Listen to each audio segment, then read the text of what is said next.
अस्सलाम वालेकुम, उम्मीद है आप सब ठीक ठाक होंगे। आज हम चाइनीज़ कॉलर तैयार करेंगे। इसमें कोई भी हम लेस वगैरह यूज़ नहीं करेंगे, बिल्कुल सिंपल पट्टी के साथ इसको हम रेडी करेंगे। जो लोग बिगनर्स हैं ना, उनके लिए ये वीडियो बहुत ही हेल्पफुल रहेगी, तो आपने वीडियो को ज़रूर वॉच करना है और कंप्लीट वीडियो जो है ना आपने देखनी है, कहीं से भी स्किप इसको नहीं करना। बहुत ही डिटेलिंग के साथ मैंने ये वीडियो बनाई है। अब ये देखिए बुकरम की जो कटिंग है ना, जो हम पट्टी कटिंग करेंगे, तो वो हमने लंबाई वाली साइड से कटिंग नहीं करनी, हम यहाँ से चौड़ाई वाली साइड से निकालेंगे। ये देखिए, ये जो आड़ी बुकरम होती है ना, इसकी हम कटिंग करेंगे। तो इसमें से हम 1 इंच की पट्टी कटिंग कर लेंगे। अब ये देखिए, यहाँ पर मैंने 1 इंच की पट्टी कटिंग करके उतार ली है और ये आड़ी मैंने उतारी है। ठीक है, लंबाई में से आपने कटिंग इसको नहीं करना और इसकी जो लंबाई है 38.5 इंच है। थोड़ी सी मैंने एक्स्ट्रा ले ली है। स्टिचिंग के बाद जो एक्स्ट्रा पीस होगा ना इसका, वो हम कटिंग कर लेंगे। अब ये जिस फैब्रिक के ऊपर इसको मैंने चिपकाना है, वो भी मैंने 3 इंच की चौड़ाई से ली है और बिल्कुल सिंपल फैब्रिक है ये। अब यहाँ से इस तरह हम एक साइड पर इसको रखेंगे और कपड़े के ऊपर पेस्ट कर लेंगे। एक साइड से आपने तकरीबन 1/2 इंच फैब्रिक छोड़ के फिर आपने इस पट्टी को पेस्ट कर लेना है। ठीक है, और इसी तरह पूरी पट्टी को पेस्ट कर लेंगे। अब जो इसका साइड पे फैब्रिक है ना, इसको भी हम बुकरम के ऊपर इस तरह पेस्ट कर लेंगे। ग्लू स्टिक की मदद से भी आप साथ साथ इसको प्रेस कर सकते हैं, तो ये बहुत अच्छे तरीके से यहाँ पर इसकी क्रीज जो है ना ये बैठ जाएगी। ठीक है, अब इस तरह डबल फोल्ड करके जो साइड पर इसका फैब्रिक है ना, इसको भी हम पूरी पट्टी को नीट कर लेंगे। और इस तरह फिर हमने ये वाला जो एक्स्ट्रा फैब्रिक ऊपर रख के हमने इसके प्रेस किया था ना, अब इसको हमने इस तरह अंदर कर देना है। ठीक है, तो इस तरह हमारी पट्टी बिल्कुल नीट रहेगी। और फैब्रिक की पट्टी मैंने बिल्कुल स्ट्रेट कटिंग की है। बुकरम मैंने आड़ा ली है और फैब्रिक की पट्टी जो है ना मेरे पास से बिल्कुल सीधी है। आप चाहें तो इसको भी आप आड़ा रख सकते हैं, तो ये आयरन करने में आपको बहुत ही आसानी रहेगी। ठीक है, इसलिए आपने आड़े बुकरम की कटिंग करनी है। अब शर्ट के ऊपर हम नेक की कटिंग कर लेंगे। तो ये देखिए, यहाँ पर आपकी जो नेक की ऊपर से चौड़ाई है ना, वो आप 6 या 6.5 इंच भी रख सकते हैं। ठीक है, यहाँ पर मैंने तकरीबन 3 इंच 2 पॉइंट के फासले पर निशान लगाया है। ठीक है, गले की चौड़ाई का। और यहाँ पर आपने इस तरह इसका निशान लगाना है कि अगर आप 7 इंच गला पहनते हैं ना, तो आपने 8 इंच पे लगाना है निशान। अगर 7.5 इंच पहनते हैं तो फिर आप 8.5 इंच पर निशान लगाएंगे। ठीक है, ये मैंने 8.5 इंच पे निशान लगाया और सिलाई करने के बाद हमारे गले का साइज़ बिल्कुल पूरा आएगा, यानी कि 7.5 इंच ही रहेगा। अब टोटल लंबाई हम यहाँ पर रखेंगे 18 इंच। आप इसको कम भी कर सकते हैं, बहुत ज़्यादा पट्टी आप लंबी नहीं लगाना चाहते तो आप कम भी इसको, यानी कि 17 या 16 इंच भी रख सकते हैं। अब ये जो हमने यहाँ पर निशान लगाए थे, इसको हम वी शेप में ड्रॉ कर लेंगे और निशान लगाने के बाद इसके ऊपर हम कटिंग कर लेंगे। ऊपर से जो गले की चौड़ाई है ना, उसमें आपने एक पैर का सिलाई का मार्जिन ज़रूर रखना है। ठीक है, यानी कि निशान से आपने थोड़ा सा अंदर कटिंग करनी है इसकी, ताकि इसका फैलाव ज़्यादा ना हो। ठीक है, आप चाहें तो 5.5 इंच भी ऊपर से रख सकते हैं। अगर आप क्लोज नेक पहनना चाहते हैं ना, तो आप इसको कम भी कर सकते हैं। ठीक है, चौड़ाई में से कटिंग करने के बाद हमने शर्ट की सीधी साइड पर भी लंबाई का निशान लगाना है और जो इसका सेंटर है ना, यहाँ पर हम चौक से निशान लगा लेंगे और इसी निशान के ऊपर हम अपनी पट्टी को स्टिच करेंगे। ठीक है, हाफ पट्टी हमारी एक साइड पर आएगी और हाफ दूसरी साइड पर। अब एक कट हम यहाँ पर लगाएंगे 1.25 इंच के फासले पर, तो ये वाला कट आपने लाजमी लगाना है। उसके बाद हम यहाँ पर कंधे की सिलाई लगा लेंगे दोनों तरफ से।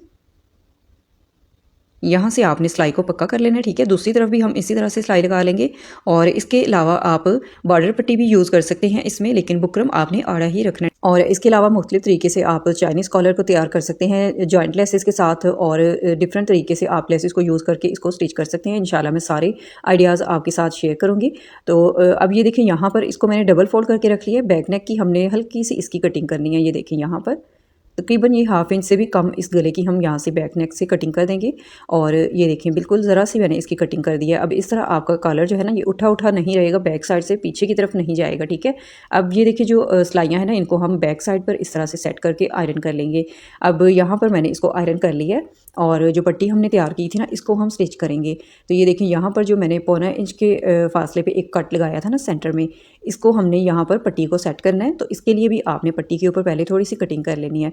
तो ये देखिए, जो बुकरम वाली साइड है ना, ये हम ऊपर रखेंगे और यहाँ से भी हम तकरीबन 1 इंच के फासले पर इस पट्टी को कटिंग कर लेंगे। हाफ पट्टी हम यहाँ से कटिंग कर लेंगे और सिर्फ ऊपर से ही आपने इसको कटिंग करना है, नीचे वाली साइड से फैब्रिक को आप कटिंग नहीं करेंगे। ठीक है, अब ये वाली जो इसकी कटिंग है ना, हम यहाँ पर इस तरह से सेट कर लेंगे। पट्टी को हमने कुछ इस तरह सेट करना है कि ये जो हमने वी शेप कटिंग की है ना नेक की, बिल्कुल इसके बराबर हमने इसको तिरछा ही रखना है। आपने ऊपर की तरफ इसको उठा के नहीं रखना, यानी कि सीधा पट्टी को आपने नहीं रखना। ठीक है, जैसे ये तिरछी कटिंग हमने की है बिल्कुल इसी तरह से हम रखेंगे। और जो पट्टी का सेंटर है ना, उसके बराबर हमने ये कट नहीं रखना, हम अंदर ही रखेंगे इस सिलाई को, यानी कि 1/2 इंच से कम इसके अंदर हम मार्जिन रखेंगे सिलाई का। ठीक है, तो ये देखिए, जिस तरह आपने पट्टी के अंदर से फोल्डिंग की है ना, आप चाहें तो उसके बराबर भी आप ऊपर वाले शर्ट के फैब्रिक को बराबर करके सिलाई इसके ऊपर लगा सकते हैं। इस तरह भी आपकी सिलाई बिल्कुल नीट आएगी। और बराबर आपका मार्जिन अंदर रहेगा, ठीक है। अब ये देखिए इस तरह हम पट्टी को सेट कर लेंगे और इसके किनारे पे सिलाई लगा लेंगे। आप चाहें तो इसको आप पहले शेप दे के भी सेट कर सकते हैं, तो ये भी मैं आपको समझा देती हूँ कि आप बाद में भी इसको अच्छे तरीके से आयरन करके सेट कर सकते हैं। अब ये जो हमने यहाँ से शोल्डर की सिलाई लगाई थी ना, यहाँ पर भी आपने बहुत ही एहतियात से सिलाई लगानी है ताकि इसमें कोई भी चुनट वगैरह ना आए। और सिलाई लगाते वक्त आपने यहाँ पर पट्टी या फैब्रिक को बिल्कुल भी खींच के सिलाई नहीं लगानी, बिल्कुल आपने फ्री हैंड इसको स्टिच करना है। इस तरह से आप देख सकेंगे कि आपकी नेक की चौड़ाई और लंबाई बिल्कुल बराबर आएगी, कहीं से भी खिंचाव वगैरह नहीं आएगा और ना ही आपका ये चाइनीज़ कॉलर ऊपर नीचे आएगा लंबाई में, ठीक है। अब ये देखिए दूसरी साइड पर भी हम इसी तरह से सिलाई लगाएंगे।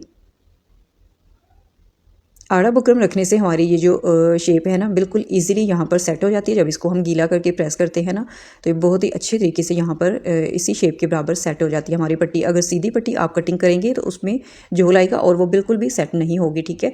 अगर आप बिगनर्स हैं तो फिर आपने यही तरीका रखना है। अब ये देखिए जहाँ तक हमने कट लगाया था ना तो वहाँ तक पट्टी का हम साइज़ कर लेंगे और नीचे वाली साइड से हमने एक्स्ट्रा फैब्रिक की कटिंग कर लेनी है, क्योंकि ये वाली पट्टी हमारी शर्ट के ऊपर रख के हम इसको स्टिच करेंगे, तो इसलिए एक्स्ट्रा जो मार्जिन है ना इसका ये हम कटिंग कर लेंगे। ये देखिए यहाँ पर जब आप इसकी सिलाई लगाएंगे तो ये पूरे गले को आपने बैक साइड से जो है ना सेट कर लेना है। ऊपर से मैं आपको अभी सेट करके भी दिखा देती हूँ। ये देखें इस तरह से आपने नेक को सेट करना है और जो इसकी दूसरी तरफ की पट्टी है ना ये भी आप अच्छे तरीके से यहाँ से सेट कर लेंगे।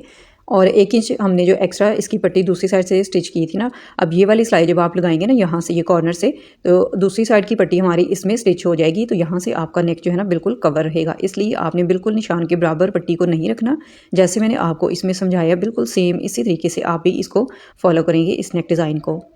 अब ये देखिए जहाँ तक हमने निशान लगाया था यहाँ तक हम इस पट्टी को कट कर लेंगे और एक्स्ट्रा पीस हम अंदर की तरफ फोल्ड करके यहाँ से भी इसको नीट कर लेंगे और बैक साइड से इसके कॉर्नर वगैरह हम कटिंग करके फिर इसको फोल्ड करेंगे यहाँ से एक्स्ट्रा पीस को, ठीक है। इस तरह से जब आप पट्टी को स्टिच करेंगे तो साइड से धागे वगैरह इसके बिल्कुल भी बाहर की तरफ नज़र नहीं आएंगे और इस तरह आपका डिज़ाइन बिल्कुल नीट स्टिच होगा, ठीक है। अब यहाँ पर आप सिलाई लगाने के बाद चाहें तो इसको रोक के गले को अच्छे तरीके से आप वाटर स्प्रे करके आयरन कर लें, पट्टियों को आप सेट कर लें, ठीक है। और इस तरह आप इसके ऊपर सिलाई लगा लें और यहाँ से जब आप पट्टी को स्टिच करेंगे तो आपने पूरे गले को सिलाई लगा के बंद नहीं करना, ठीक है। ये देखिए जो हमने पहले पट्टी लगाना स्टार्ट की थी ना उस पट्टी के किनारे से बिल्कुल 1-2 पॉइंट ऊपर तक हम सिलाई लेकर जाएंगे और यहाँ से इसको पक्का कर लेंगे। इस तरह आपके गले की शेप बहुत ही खूबसूरत आती है और पहनने में भी आपको बिल्कुल ये ईजी रहेगा, यानी कि तंग वगैरह बिल्कुल भी आपको ये नहीं होगा, ठीक है।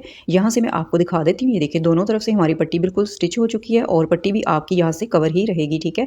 और बहुत ही खूबसूरत इसकी लुक आ रही है। इसके बाद यहाँ पर मैंने टसल वगैरह लगा के इसको कंप्लीट कर ली है और ये गले की फाइनल लुक आप देख सकते हैं। इसके अलावा अगर आप लेसेस के साथ भी इस नेक डिज़ाइन को सीखना चाहते हैं तो मुझे कमेंट्स करके लाजमी बताइएगा, मैं आपको इसमें डिफरेंट स्टाइल भी स्टिच करना सिखाऊंगी, ठीक है।